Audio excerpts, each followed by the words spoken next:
TCI is brought to you by Spendthrift Farm stallion Flat Out, whose first 2-year-old sold for $400,000 this week at the Fasig-Tipton Gulfstream sale. Look for more next week at OBS March. Welcome back to TCI, your inside track to the Triple Crown alongside Joel Cunningham. I'm John Siegel. Well, Joel, let's talk about last weekend's Risen Star. It was the first of the 50-point races for the Kentucky Derby, which put the winner right at the top of the Kentucky Derby list. And of course, we're talking about Girvin. You know, you like the horse going into the weekend, but tell me, how'd you think he looked winning the race? I thought he was very professional, John, and that's what I like about this colt. I think he's a very game, professional, progressive type horse. He lays his body down in the stretch every time he shows up. I mean, I remember in his debut, that was the best maiden race I've seen at Fairgrounds this meet. He ran against a horse named Excitations, who I think you're going to see for Spendthrift on the Derby Trail.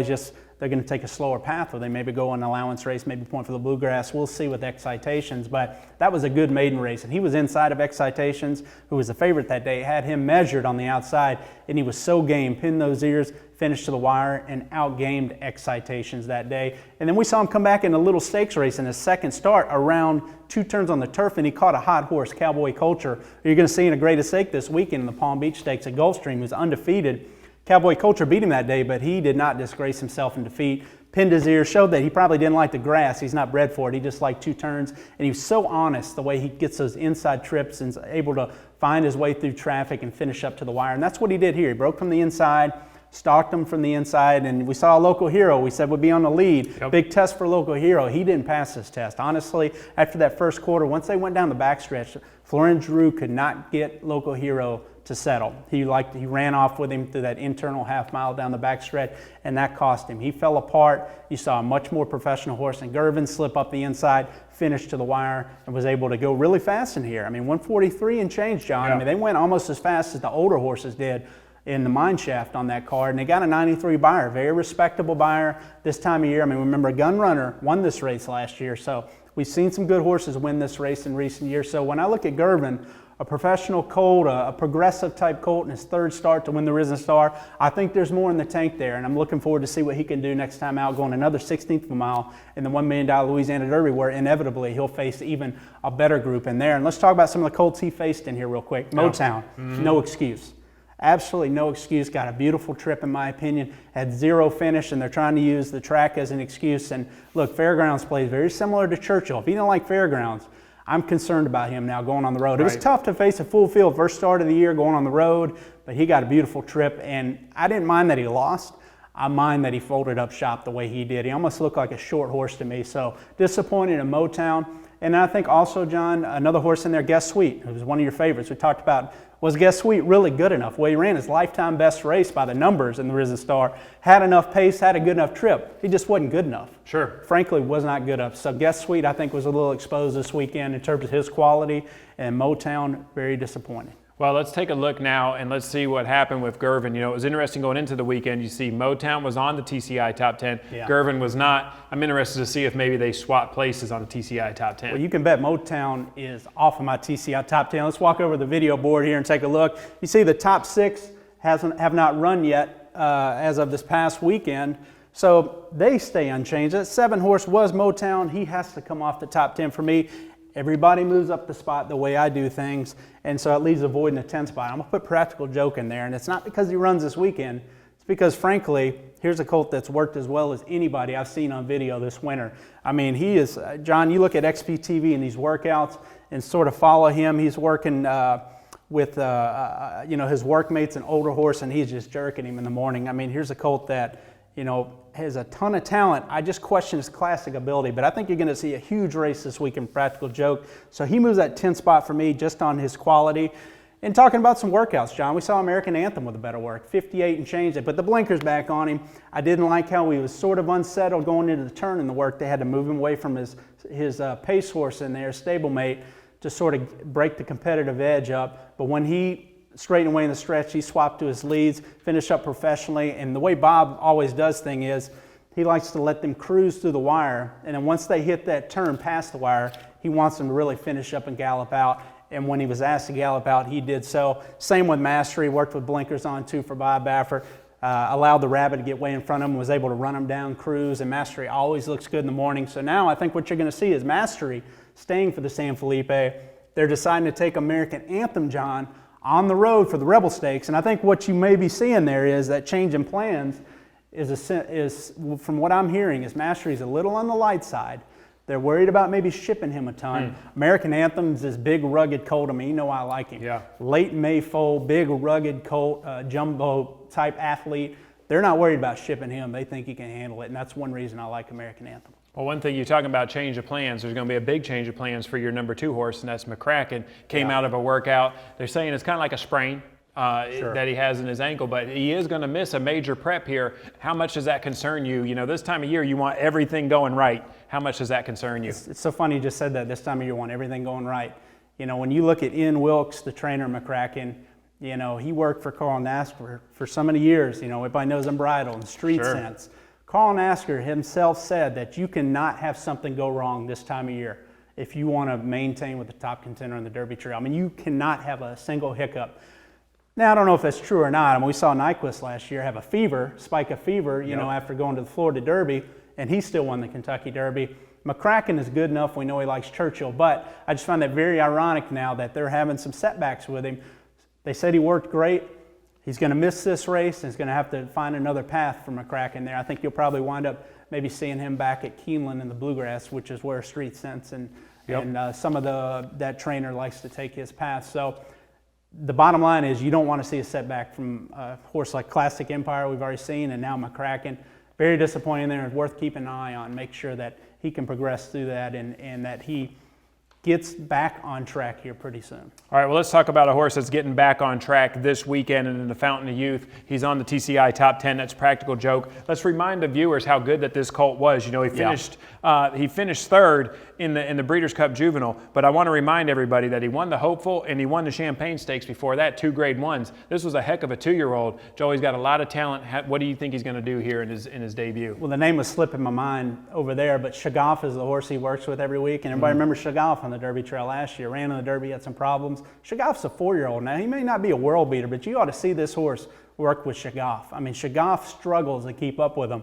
And I mean, Practical Joke is under a chokehold. You would think, well, yeah, okay, you know, maybe Shaggoff's not that good, but it's also worth noting Practical Joke is a horse that's usually devoid speed in his races. And the fact that he, you know, is so forward and keen in the morning, to me, he's showing to me that I have confidence he's going to take that step forward as a 3-year-old. You know, a lot of these 2-year-olds, you wonder when they, you know, sort of go on the shelf after a big 2-year-old campaign, are they going to come back as good? I'm sensing this colt's going to be better as a 3-year-old. I think you're going to see he's the most intriguing horse this Fountain of Youth field, in my opinion. I still am not sure about the 2 turns. You know, a lot of people say, well, he's out of Distorted Humor mare, but I remember Halo Humor. I think she was a Louisiana bred. She was a sprinter, a 2-year-old. So while she had quality, she was very fast, and she could not stretch her speed around 2 turns. And usually he's into mischief, some more middle distance type horses. So be interested to see here at a mile and a 16th off the bench, you know, can Practical Joke step up and punch his ticket beating a field like this? It's a very difficult field, but he's the most intriguing horse in this. I mean, it's a tough field. You mentioned it. You got Gunnevera in there. You got a horse called Irish Warcry who is training pretty well, looks really good right now.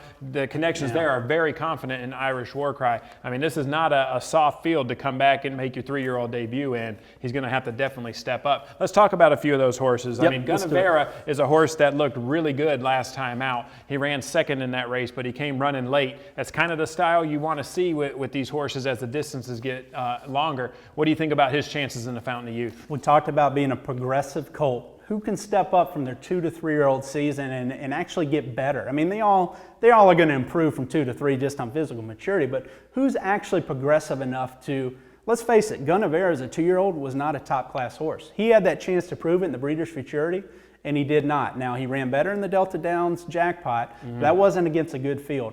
I love the way he ran last time out. You know, to get in some trouble, he had a loose Irish Warcry in front of him, had no shot on that track to run him down based on that pace scenario and opening quarter mile fraction for a closer at Gulfstream. He came running, very impressed. I actually like Gunnevera in here. If I had to pick a horse to win this race, Gunnevera would be my pick because I think Javier out of the 2-hole. Now, I'm a little concerned about the 1 horse breaking inside of him. First time North America, you never know those horses are going to act in the gate and how they're going to break. But if he can avoid trouble and get in a nice settling position off the pace, I think there'll be enough speed in this Fountain of Youth that can set Guinevere up, even at a track like this that closers are at a disadvantage. If he gets the contested pace, I think he can make a run to win this race, John. And the reason I say that is it's a field of 11 in here, and you have quite a bit of speed. I mean, the 10 Tactful, he has one way to go, and that's to lead in here. And I think you're going to see other horses in here. 3 Rules, a bona fide sprinter.